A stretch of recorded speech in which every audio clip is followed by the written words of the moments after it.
ಎಲ್ಲರಿಗೂ ಭಕ್ತಿಯ ಪ್ರಣಾಮಗಳು. ಆತ್ಮೀಯರೇ, ಸ್ತ್ರೀ ರಾಜ್ಯದಲ್ಲಿರುವಂಥ ಮಚೇಂದ್ರನಾಥನನ್ನು ಹುಡುಕುತ್ತಾ ಅವನ ಶಿಷ್ಯನಾಗಿರುವಂಥ ಗೋರಖನಾಥ ಯಾವ ರೀತಿಯಾಗಿ ಸ್ತ್ರೀ ರಾಜ್ಯವನ್ನು ಪ್ರವೇಶ ಮಾಡ್ತಾನೆ,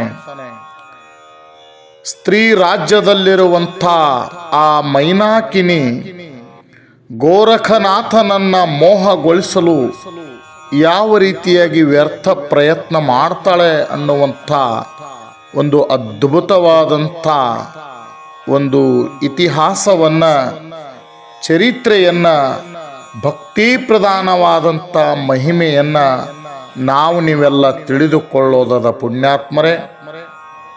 ಅಂಥ ಗೋರಖನಾಥನ ಒಂದು ಗುರುಭಕ್ತಿಯ ಮಹಿಮೆಯನ್ನು ನಾವು ಈ ವಿಡಿಯೋದಲ್ಲಿ ತಿಳಿದುಕೊಳ್ಳೋದದ.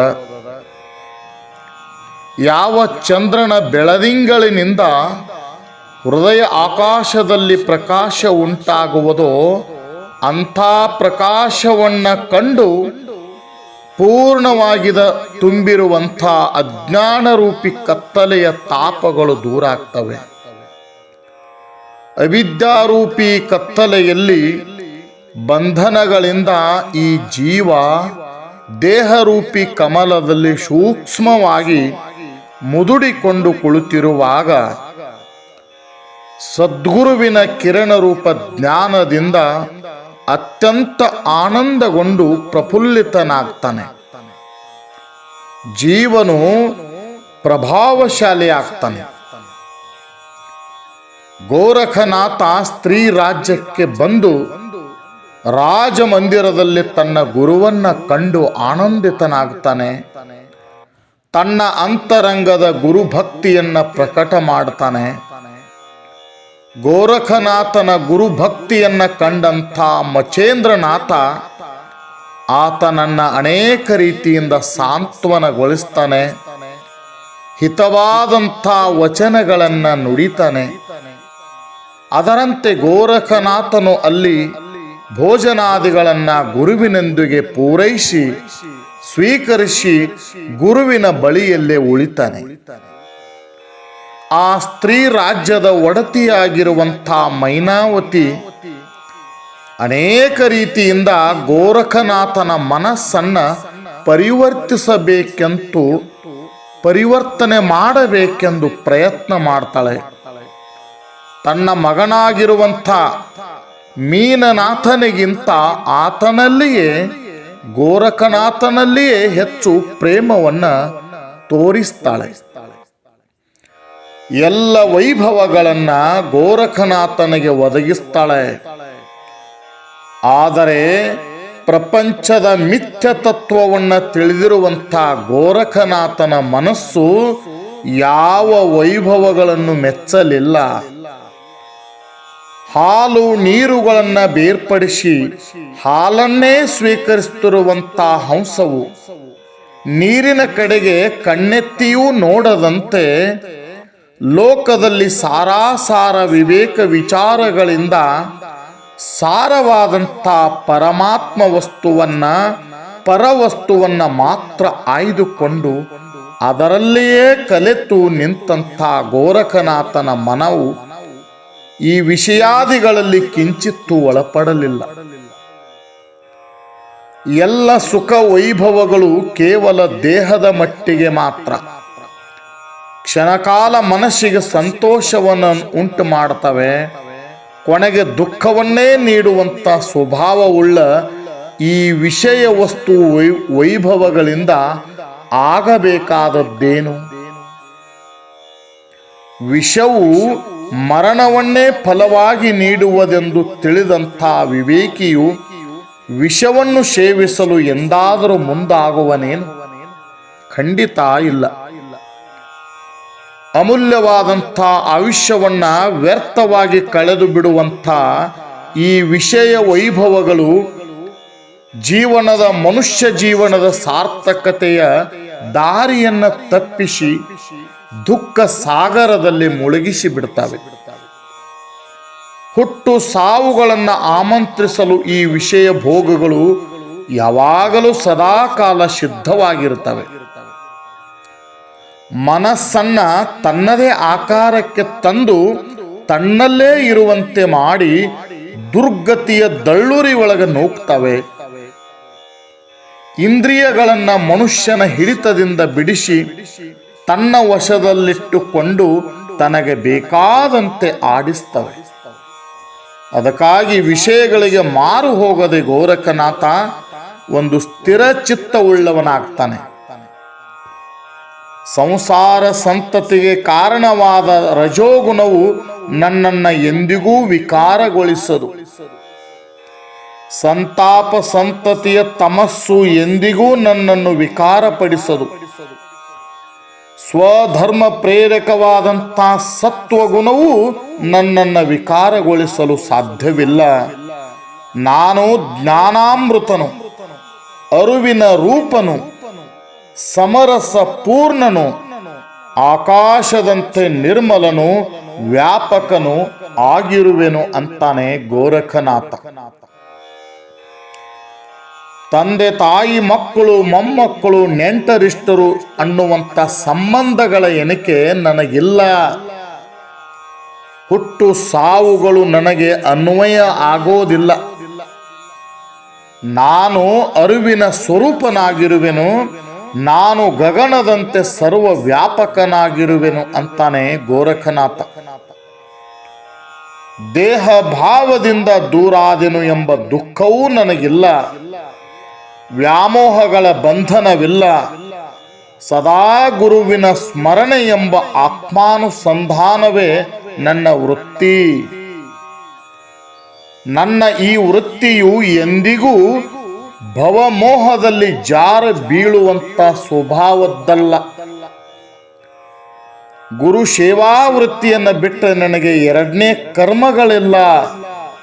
ನನಗೆಂದಿಗೂ ನನ್ನ ಗುರುವಿನ ಪಾದ ಸೇವಾ ಸುಖದ ಹೊರತಾಗಿ ಯಾವ ಸುಖವನ್ನೂ ನಾನು ಬಯಸಲಾರೆ. ಹೀಗಿರುವಾಗ ನನ್ನನ್ನ ವಿಷಯ ಸುಖ ಭೋಗದಲ್ಲಿ ಅದನ್ನ ಕೊಟ್ಟು ತೃಪ್ತಿಪಡಿಸುವೆನೆಂಬ ಸಾಹಸ ನಿನಗೇಕೆ ಬೇಕು ಅಂತಾನೆ ಗೋರಖನಾಥ ಮೈನಾವತಿಗೆ ಹೇಳ್ತಾನೆ.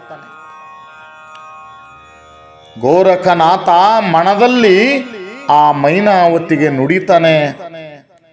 ಮೈನಾವತಿಯು ಸಹ ಅನೇಕ ವಿಧವಾಗಿ ಆತನನ್ನ ವಾತ್ಸಲ್ಯದಿಂದ ಮೆಚ್ಚಿಸಲಿಕ್ಕೆ ಮುಂದಾಗ್ತಾಳೆ.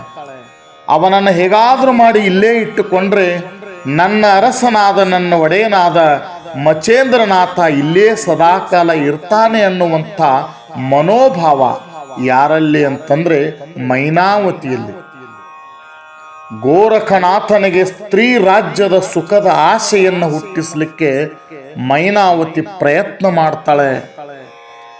ಗೋರಖನು ಯಾವುದರಲ್ಲಿ ಇಚ್ಛೆ ಹೊಂದಲಿಲ್ಲ.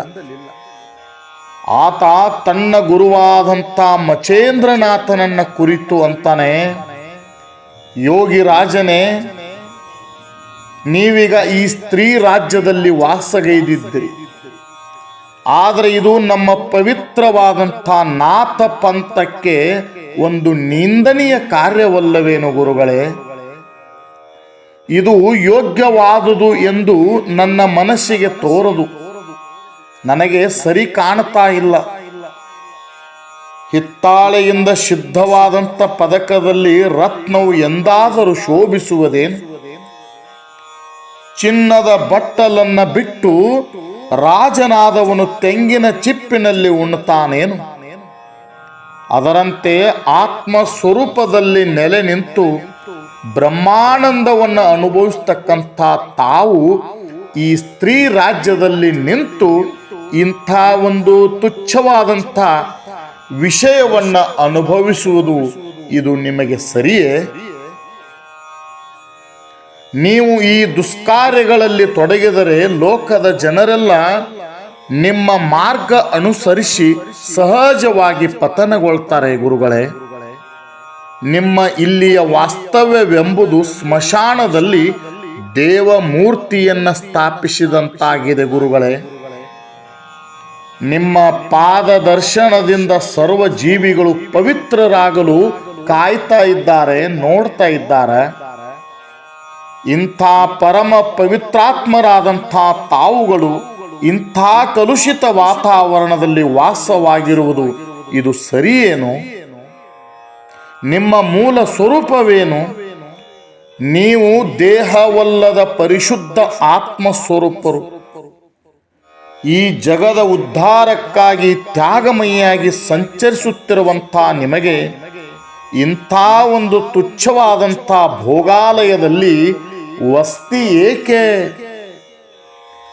ಯಾವ ಸಂಘದಿಂದ ಜ್ಞಾನ ಶಕ್ತಿಯು ಸಹ ಮಂದವಾಗಿ ಹೋಗ್ತದನೋ, ಯಾವುದು ಅನೇಕ ಪ್ರಕಾರದ ಆಸಕ್ತಿಯನ್ನು ಬೆಳೆಸುವುದೋ, ಯಾವ ಮಾರ್ಗದಿಂದ ತನ್ನ ಆತ್ಮೋದ್ಧಾರದ ವಿಸ್ತರಣೆಯಾಗುವುದೋ, ಯಾವುದರಿಂದ ಅನೇಕ ಪ್ರಕಾರದ ಪ್ರಪಂಚವನ್ನು ಮಾಡಬೇಕಾಗುವುದೋ, ಯಾವುದರಿಂದ ಅಸಂಖ್ಯವಾದಂಥ ಗರ್ಭವಾಸವನ್ನು ಸಹಿಸಬೇಕಾಗುವುದೋ, ಇವೆಲ್ಲ ಕೇವಲ ಸ್ತ್ರೀ ಸಂಘದ ಪ್ರಭಾವದಿಂದಲೇ. ಇಲ್ಲೇಕೆ ಗುರುಗಳೇ ನಿಮ್ಮ ವಾಸ? ರಾಗಾದಿಗಳಿಗೆ ಒಳಪಡದ ವಿರಾಗಿಗಳು ನೀವು. ಗುರು ದತ್ತಾತ್ರೇಯನಿಂದ ಆತ್ಮತತ್ವವನ್ನು ಚೆನ್ನಾಗಿ ಅರಿತುಕೊಂಡಂಥ ಆನಂದಿತರಾದಂಥ ನೀವು ಮನಸ್ಸು ಮಾಡಿದರೆ ಈ ಕ್ಷಣದಲ್ಲಿ ಭೋಗ ತ್ಯಾಗವನ್ನು ಮಾಡಬಹುದಾಗಿರುವಂಥವರು. ಜ್ಞಾನ ಭಾಸ್ಕರನು ಅಜ್ಞಾನ ರೂಪವಾದಂಥ ಮೋಡಗಳನ್ನು ಹರಿದೆಸೆಯುವಲ್ಲಿ ಹಿಂದೆ ಮುಂದೆ ನೋಡುವನೇನು? ಸ್ವಚ್ಛಂದವಾದಂಥ ಆತ್ಮ ಸುಖದಲ್ಲಿ ಬೆರೆತುಕೊಳ್ಳಲು ಬೀದಿ ಜನರ ಅಪ್ಪನೆ ಬೇಕೆ ಗುರುಗಳೇ? ತಾವು ಸಾಮಾನ್ಯರಲ್ಲ, ನಾರಾಯಣನ ಅವತಾರ. ತಮ್ಮ ಅವತಾರವು ಜಗತ್ತಿನ ಉದ್ಧಾರಕ್ಕಾಗಿ ಆಗಿರುವುದು ಗುರುಗಳೇ. ಕತ್ತಲೆಯನ್ನು ಓಡಿಸಲೆಂದಲೇ ಸೂರ್ಯ ಉದಯಿಸ್ತಾ ಇರೋದು.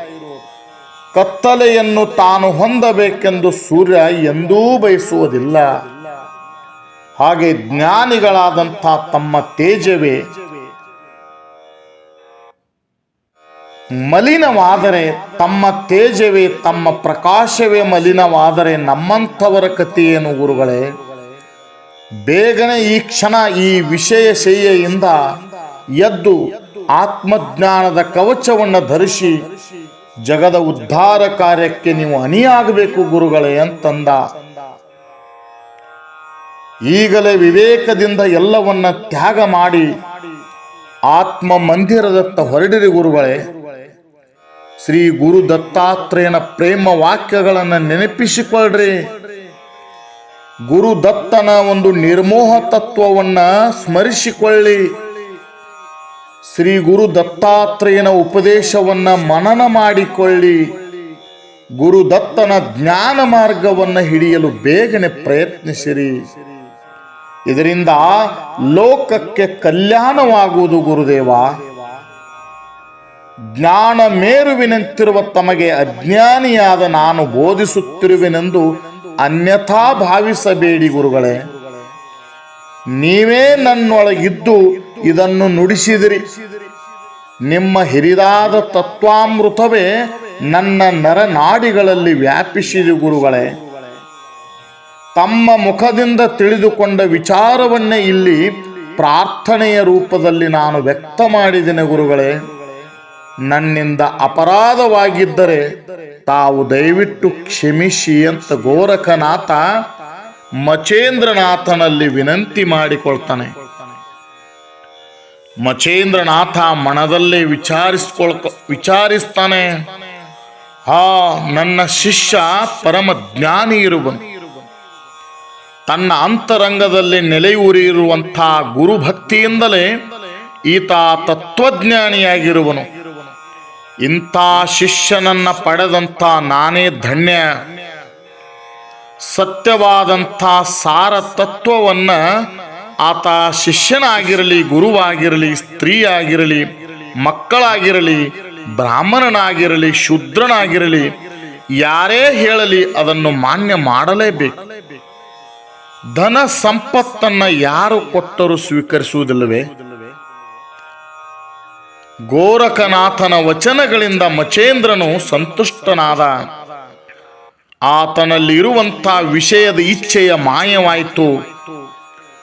ಸೂರ್ಯನಿಗೆ ಅಡ್ಡವಾಗಿ ಬಂದಂಥ ಮೋಡಗಳ ತುಣುಕು ಗಾಳಿಯ ಬಲದಿಂದ ಸರಿದು ಹೋಗುವ ಹಾಗೆ ಮಚೇಂದ್ರನಾಥನ ಜ್ಞಾನಕ್ಕೆ ಅಡ್ಡವಾಗಿ ಗೋಚರಿಸಿರುವಂಥ ಅಜ್ಞಾನವು ಈ ಗೋರಖನಾಥನ ಜ್ಞಾನದ ನುಡಿಗಳಿಂದ ನಷ್ಟವಾಗ್ತದೆ.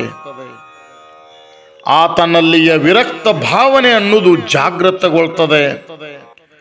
ಮಣ್ಣಿನೊಳಗೆ ಹೂತು ಹೋಗಿರುವಂಥ ವಜ್ರವನ್ನು ತೆಗೆದು ಅದನ್ನು ತೊಳೆದಾಗ ಹೇಗೆ ಅದು ಪುನಃ ಪರಿಶುದ್ಧವಾಗಿ ತನ್ನ ನಿಜ ಸ್ಥಿತಿಯಿಂದ ಕಂಗೊಳಿಸ್ತದನೋ, ಅದರಂತೆ ಮಚೇಂದ್ರನಾಥ ತನ್ನ ಅಧ್ಯಾತ್ಮ ತೇಜಸ್ಸಿನಿಂದ ವಿರಾಜಿಸಲಿಕ್ಕೆ ಪ್ರಾರಂಭ ಮಾಡಿದ.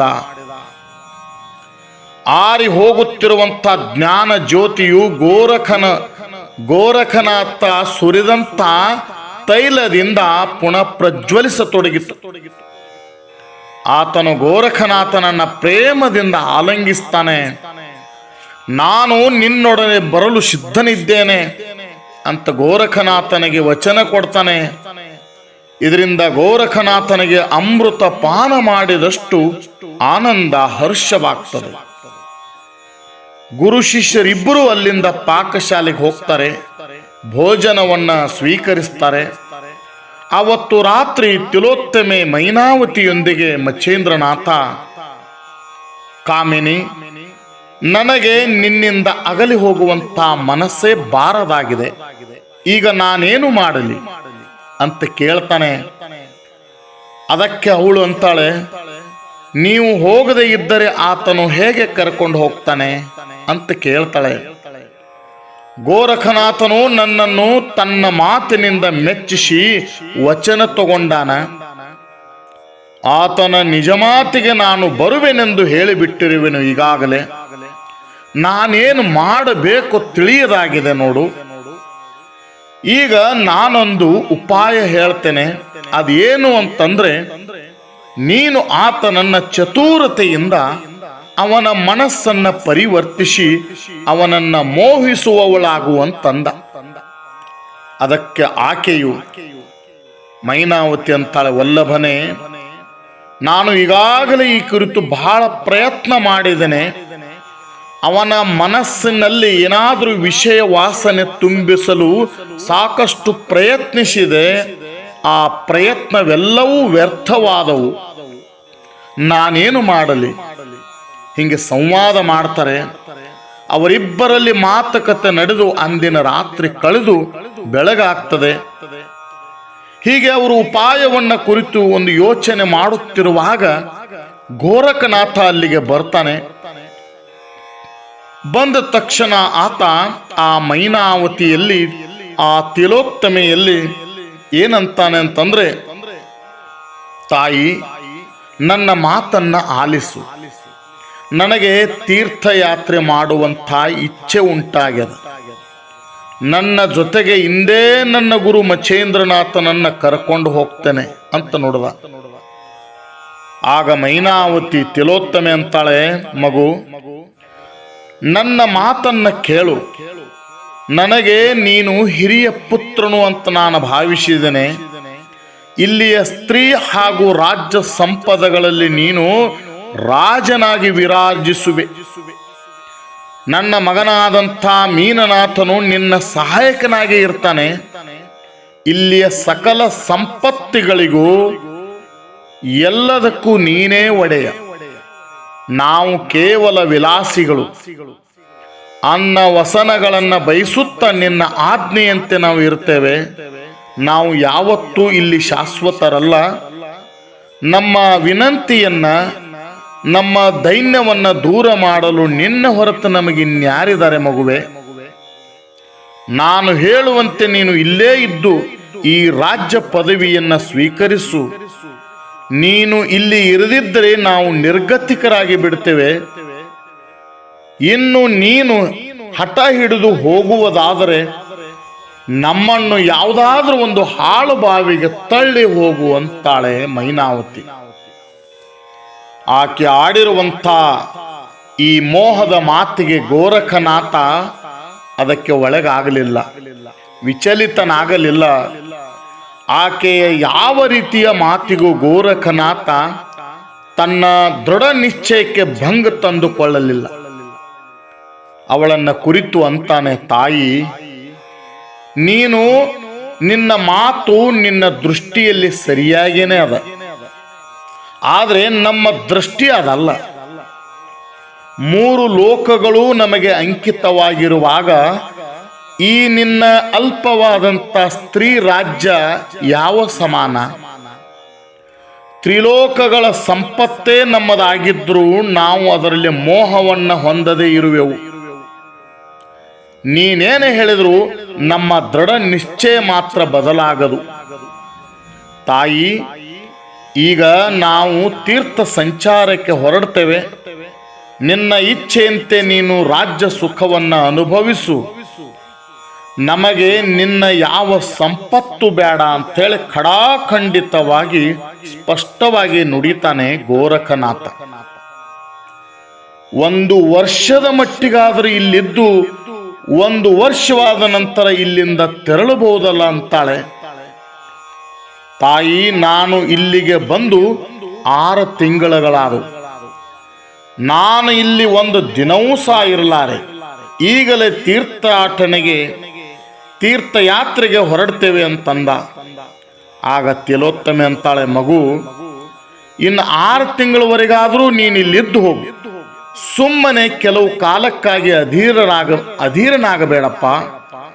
6 ತಿಂಗಳ ನಂತರ ನಾನು ಸಂತೋಷದಿಂದ ನನ್ನ ವಲ್ಲಭನಾದ ಒಡೆಯನಾದಂಥ ಮಚೇಂದ್ರನಾಥನನ್ನ ನಿನ್ನೊಡನೆ ಕಳಿಸ್ತೇನೆ ಅಂತೇಳಿ ಬಹಳ ಪ್ರಾರ್ಥಿಸಿಕೊಳ್ತಾಳೆ ಮೈನಾವತಿ. ಆಗ ಇಷ್ಟೊಂದು ಪ್ರಾರ್ಥನೆ ಆದ ಮೇಲೆ ಇನ್ನು 6 ತಿಂಗಳು ಎನ್ನುವಷ್ಟರಲ್ಲಿ ಗತಿಸಿ ಹೋಗ್ತದಂತೇಳಿ ಯೋಚನೆ ಮಾಡಿ ಗೋರಖನಾಥ ಅವಳ ಮಾತಿಗೆ ಸಮ್ಮತಿ ಕೊಡ್ತಾನೆ. 6 ತಿಂಗಳ ಕಳೆದ ಮೇಲೆ 1 ದಿನ ಮಾತ್ರ ನಾವು ಇಲ್ಲಿ ನಿಲ್ಲಲಾರೆವು. ನೀನು ನಾವು ಹೊರಡುವಂಥ ದಿನವನ್ನ ನೀನೇ ನಿಶ್ಚಯ ಮಾಡಿ ನಮಗೆ ತಿಳಿಸುವಂತಾನೆ. ಗೋರಖನಾಥನ ನುಡಿಯಂತೆ ತಿಲೋತ್ತಮೆಯು ಅಂತಾಳೆ, ಯುಗಾದಿಯ ದಿನವನ್ನ ಗೊತ್ತು ಮಾಡ್ತಾಳೆ. ಆ ದಿವಸ ನೀವು ಇಲ್ಲಿಂದ ಹೊರಡಬಹುದು ಅಂತಾಳೆ. ತನ್ನ ಹತ್ತಿರ ಕೊಳ್ಳಿರಿಸಿಕೊಂಡು ಗೋರಖನಾಥನನ್ನ ತನ್ನ ಹತ್ತಿರ ಕೊಳ್ಳಿರಿಸಿಕೊಂಡು ಮಮತೆಯಿಂದ ಆತನ ಮುಖದ ಮೇಲೆ ಕೈಯಾಡಿಸುತ್ತಾ, ಮಗು, ನನ್ನ ಮನದಲ್ಲಿ ಒಂದು ಇಚ್ಛೆ ಉಂಟಾಗ್ಯದ. ನಾನು ನನಗೆ ಉತ್ತಮಳೂ ಸೌಂದರ್ಯವತಿಯೂ ಆಗಿರುವಂಥ ಹೆಣ್ಣಿನೊಂದಿಗೆ ವಿವಾಹ ಮಾಡಬೇಕೆಂದು ನಾನು ಇಚ್ಛೆ ವ್ಯಕ್ತ ಮಾಡ್ತಾ ಇದ್ದೀನಿ. ಇದು ನನ್ನ ಆಸೆ. ನಂತರ ನಾನು ಸೊಸೆಯೊಂದಿಗೆ ಸುಖವಾಗಿ ಕಾಲ ನೂಗ್ತೇನೆ. ಆಗ ನೀವಿಬ್ಬರು ತೀರ್ಥಯಾತ್ರೆಯನ್ನು ಮಾಡಬಹುದು. ಈ 6 ತಿಂಗಳುಗಳ ಕಾಲವಿರುವಂಥ ನೀನು ವಿವಾಹವಾಗಿ ಸುಖವನ್ನು ಅನುಭವಿಸು ಅಂತಾಳೆ ಮೈನಾವತಿ. ಮೈನಾವತಿಯ ಮಾತನ್ನ ಕೇಳಿದ ಗೋರಖನಾಥ, ತಾಯಿ, ನನ್ನ ಗುರುವಿನ ಕೃಪಾಪ್ರಸಾದದಿಂದ ನಾನು ಈಗಾಗಲೇ 2 ಹೆಂಡಿರನ್ನು ಹೊಂದಿರುವೆನು. ನಿತ್ಯವೂ ಅವರಿಂದ ಆ ಯೋಗವನ್ನ ಅನುಭವಿಸುತ್ತಿರುವೆನು. ಅವರನ್ನ ಕರ್ಣ ಮುದ್ರಿಕೆಯರು ಅಂತ ಹೇಳ್ತಾರೆ. ಅವರನ್ನ ಬಿಟ್ಟು ಪರರೊಂದಿಗೆ ವ್ಯಭಿಚಾರದಲ್ಲಿ ತೊಡಗುವಂತ ಇಚ್ಛೆ ನನಗಿಲ್ಲ. ಗುರುಭಕ್ತಿಯುಳ್ಳ ನನಗೆ ಅದು ಸರಿಯಾಗಿ ಕಾಣಲಾರದು ಅಂಥೇಳಿ ಹೇಳ್ತಾನೆ. ಆ ಕ್ಷಣ ತಿಲೋತ್ತಮೆ ಸ್ವಸ್ಥಳಾಗಿ ಕುಳಿತು ಬಿಡ್ತಾಳೆ ನೆಲಕ್ಕೆ. ಹೀಗೆ ಕೆಲವು ದಿನ ಆದಮೇಲೆ ಇನ್ನೊಂದು ದಿನ ಆಕೆ ಗೋರಖನಾಥನನ್ನ ಮೋಹಿಸಲೆಂದು ಓರ್ವ ಸುಂದರ ಸ್ತ್ರೀಯನ್ನ ಕಳಿಸ್ತಾಳೆ. ಆ ದಿನ ಭೋಜನವಾದ ನಂತರ ರಾತ್ರಿಯ ಸಮಯದಲ್ಲಿ ಆ ಸುಂದರ ಸ್ತ್ರೀ ಗೋರಖನಾಥ ಇರುವಂಥ ಒಂದು ಮಂದಿರವನ್ನ ಪ್ರವೇಶ ಮಾಡ್ತಾಳೆ. ಪಗಡೆ ಆಟದ ನೆಪ ಮಾಡಿಕೊಂಡು ಆಕೆ ಗೋರಖನಾಥನನ್ನ ಹಾವ ಭಾವ ಒಂದು ಪ್ರೇಮ ಪಾಶದಲ್ಲಿ ಬಂಧಿಸಲಿಕ್ಕೆ ಪ್ರಯತ್ನ ಮಾಡ್ತಾಳೆ. ಆದರೆ ಯೋಗಾರೂಢನಾಗಿರ್ತಕ್ಕಂಥ ಗೋರಖನಾಥ ಯಾವುದಕ್ಕೂ ಬಲಿ ಬೀಳಲಿಲ್ಲ. ಆಕೆಯ ಪ್ರಯತ್ನ ನಿಷ್ಫಲವಾಗ್ತದೆ. ತಿಲೋತ್ತಮೆಯ ಯಾವ ರೀತಿಯಾದಂಥ ಆಕರ್ಷಣೆಗಳಿಗೂ ಒಳಗಾಗದಂಥ ಸ್ಥಿರಚಿತ್ತನಾಗಿರ್ತಕ್ಕಂಥ ಗೋರಖನಾಥ ತನ್ನ ನಿರ್ಧಾರವನ್ನು ಒಂದಿಷ್ಟು ಬದಲಿಸಲಿಲ್ಲ. ಇದರಿಂದ ಆಕೆಯು ಇನ್ನೂ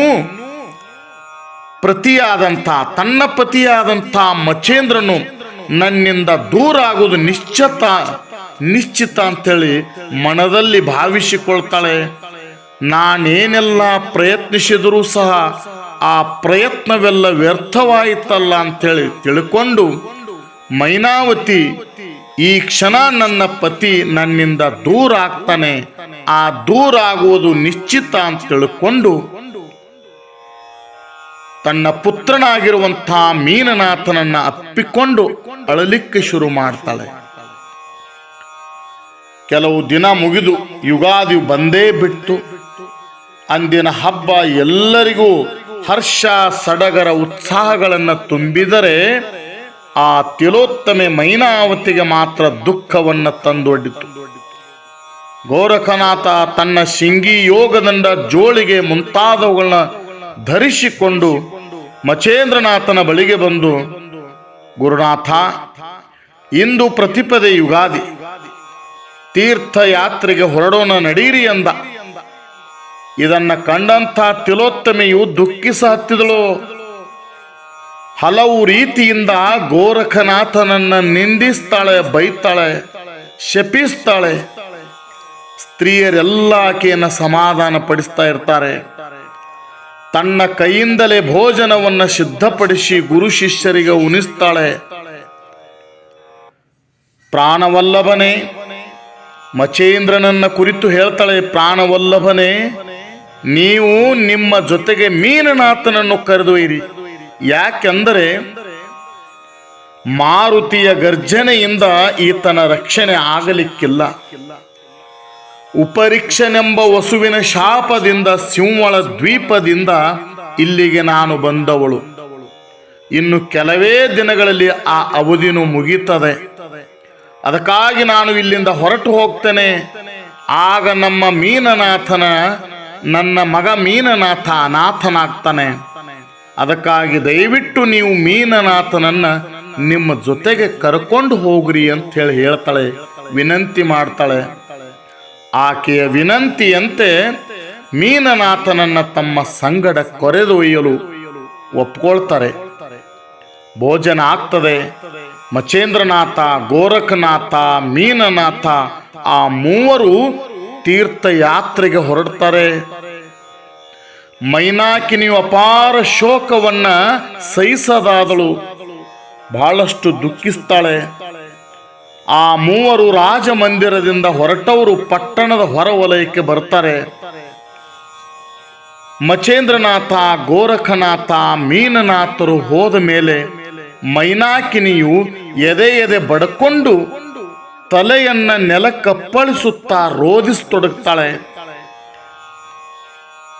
ಹಿಂದೆ ಅವಳಿಗೆ ಶಾಪ ಹಾಗೂ ಉಶಾಪವನ್ನು ನೀಡಿರುವಂಥ ಉಪರೀಕ್ಷೆ ಎಂಬ ವಸು ವಿಮಾನವನ್ನು ತೆಗೆದುಕೊಂಡು ಅವಳ ಹತ್ತಿರ ಬರ್ತಾನೆ. ಆ ಮೂವರು ಹೊರಡ್ತಾರೆ. ಉಪರೀಕ್ಷೆ ಎಂಬ ವಸು ವಿಮಾನ ಹತ್ತುಕೊಂಡು ಮೈನಾವತಿ ಹತ್ತಿರ ಬರ್ತಾನೆ. ಆ ಮೈನಾವತಿಯನ್ನ ವಿಮಾನದಲ್ಲಿ ಕೂಡಿಸಿಕೊಂಡು ಆಕೆಯ ಅರಮನೆಗೆ ಕರ್ಕೊಂಡು ಹೋಗ್ತಾನೆ ವಸು. ಆತನು ಮೈನಾಕಿನಿಯನ್ನು ಕುರಿತು, ಮೂರ್ಖ ಸ್ವಭಾವದವಳೆ, ನಿನಗೇನು ಭ್ರಾಂತಿಯೋ? ಇಲ್ಲಿ ನೀನು ಏನನ್ನು ಮಾಡುತ್ತಿರುವೆ? ನೀನು ಸ್ವರ್ಗದಲ್ಲಿ ಇರುವವಳು, ಶಾಪದ ನಿಮಿತ್ತ ಈ ಭೂಮಿಗೆ ಬಂದವಳು ನೀನು. ಈಗ ನೀನು ಶಾಪದಿಂದ ಮುಕ್ತಳಾಗಿ ಬಿಟ್ಟೆ. ಶಾಪದ ಕಾಲ ಮುಗಿತು. ಮಾಡಿದ ಶುಭಾಶುಭ ಕರ್ಮಗಳ ಫಲವನ್ನು ಅನುಭವಿಸಲೇಬೇಕಾಗುವುದು. ನಿನ್ನ ಕರ್ಮ ಫಲ ಇಲ್ಲಿಗೆ ಮುಗಿತ್ತು. ಇನ್ನು ನೀನು ಸ್ವರ್ಗವಾಸಿನಿಯಾಗಿ ಸುಖವಾಗಿರುವಂಥೇಳಿ ಮೈ ದಡವುತ್ತಾ ಆಕೆಯ ಕಣ್ಣೀರನ್ನು ಒರೆಸಿದ. ಅನೇಕ ರೀತಿಯ ಯುಕ್ತಿ ಪ್ರಯುಕ್ತಿಗಳಿಂದ ಆಕೆಯನ್ನು ಸಂತೈಸಿಸಿದ, ಸಮಾಧಾನಗೊಳಿಸಿದ. ಕೊನೆಗೆ ಉಪರೀಕ್ಷ ಅನ್ನುವಂಥ ವಸು ಒಳ್ಳೆಯ ಸದುಪದೇಶವನ್ನು ಆಕೆಗೆ ಮಾಡಿಕೊಂಡು ಆ ಮೈನಾವತಿಗೆ ಉಪದೇಶವನ್ನು ಕೊಟ್ಟು ಅವಳನ್ನು ಅಲ್ಲಿಂದ ಕರ್ಕೊಂಡು ಹೋಗ್ತಾನೆ. ಪುಣ್ಯಾತ್ಮರೇ, ಇಂಥ ಗೋರಖನಾಥನ ಮಹಿಮೆ, ಗೋರಖನಾಥನ ಗುರುಭಕ್ತಿಯಿಂದ, ಆ ಗುರುಭಕ್ತಿ ಅನ್ನೋದು ಗೋರಖನಾಥನಲ್ಲಿ ಎಷ್ಟಿತ್ತು ಅನ್ನೋದನ್ನು ತಾವು ಅರಿತುಕೊಳ್ಳಬೇಕು. ಪುಣ್ಯಾತ್ಮರೇ, ತನ್ನ ಗುರುಬಲದಿಂದ, ತನ್ನ ಶಕ್ತಿ ಸಾಮರ್ಥ್ಯಗಳಿಂದ, ತನ್ನ ಭಕ್ತಿಯಿಂದ, ತನ್ನ ದೃಢ ನಿರ್ಧಾರದಿಂದ ಸ್ತ್ರೀ ಸಾಮ್ರಾಜ್ಯದಲ್ಲಿ ವಿಷಯ ವಾಸನೆಯಲ್ಲಿ ಬಿದ್ದಿರುವಂಥ ಮಚೇಂದ್ರನಾಥನನ್ನು ಅವನ ಶಿಷ್ಯನಾಗಿರುವಂಥ ಗೋರಖನಾಥ ಕರ್ಕೊಂಡು ಹೋಗ್ತಾನೆ. ಪುಣ್ಯಾತ್ಮರೇ, ಇಂಥ ಪವಿತ್ರವಾದಂಥ ನವನಾಥ ಚರಿತ್ರೆಯನ್ನು ಕೇಳುವುದು ಮತ್ತು ಹೇಳುವುದು ಅನ್ನುವ ಭಾಗ್ಯವನ್ನು ತಾವೆಲ್ಲ ಮಾಡ್ತಾ ಆ ನವನಾಥರ ಕೃಪೆಗೆ ಪಾತ್ರರಾಗ್ತಾ ಭಗವಂತ ತಮಗೆಲ್ಲ ನವನಾಥರ ಕೃಪೆ ಇರಲಿ ಅನ್ನುವಂಥ ಪ್ರಾರ್ಥನೆಯೊಂದಿಗೆ ನನ್ನೆರಡು ಮಾತುಗಳಿಗೆ ವಿರಾಮ ನೀಡ್ತೇನೆ. ತಮಗೆಲ್ಲರಿಗೂ ಒಳ್ಳೆಯದಾಗಲಿ, ಶುಭವಾಗಲಿ. ಓಂ ಶಾಂತಿ.